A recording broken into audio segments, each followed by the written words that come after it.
If you're starting your career in product design, or if you're feeling a little bit lost in it, you probably have a lot of questions. In this video, I'm going to tackle the most frequently asked questions about being a product designer in the hope of making your journey a little easier. And if you have any question that I didn't cover until the end of this video, drop it in the comments. I'll make sure to get back to you. What's the difference between product design, UX design, and UI design? So UX design, as the name entails, focuses on the experience. So it's going to really care about the usability of the product. UI design, on the other hand, focuses on the interface. So it dives deep into the visual design aspect of the product, making sure that it looks on point. Product design is the term used to relate to this holistic discipline that focuses on both the experience and also the visual design.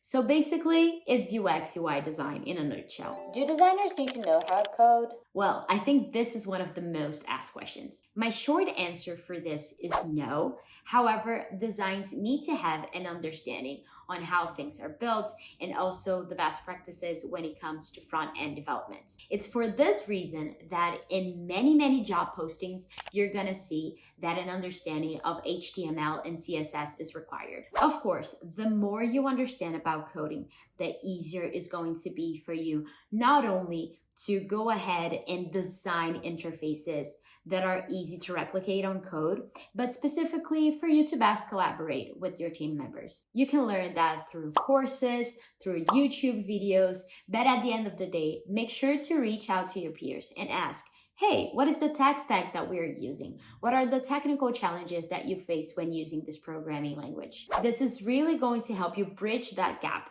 between design and development. Should I start learning how to use Figma?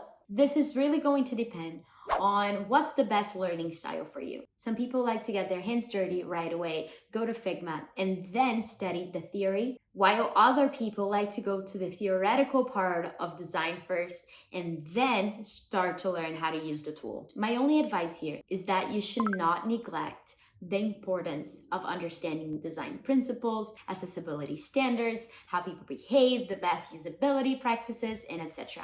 Because at the end of the day, tools are always changing. If you use Figma today, it is definitely different than it was 1 year, 2 years ago. And if you rewind even more, there was a time when we used Photoshop, then Sketch came in, and now it's Figma. So the tool is really going to be changing. But if you really master those concepts, understanding what are the key elements of really good design, then no matter the tool that is going to be used, you're going to be doing a good job. What are the most important skills to develop? We often hear about the hard skills, but for me, the most important skills a designer can have are the soft skills. So it's adaptability, it's empathy, it's about ownership. Do I need to have an academic background in design?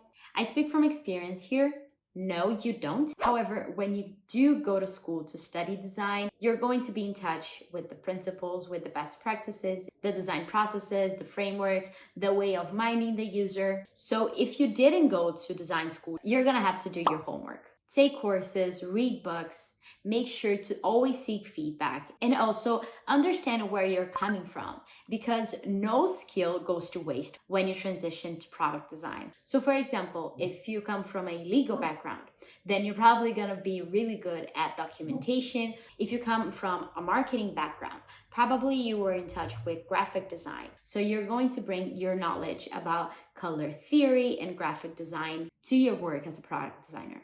What tools do product designers use on a regular basis? This can vary from company to company, but some of the most used ones are going to be Figma, so Figma Design and FigJam to brainstorm. At my company, we use a lot of the Google services, so drives, docs, slides, sheets, forms to collect and organize information, some sort of video platform like Google Meet, Teams, or Zoom. If you want to see all the toolkit that I use as a product designer, check this video here. Is that a creative role? If we think of creativity as a way for you to express and have this creative outlet, then it is not.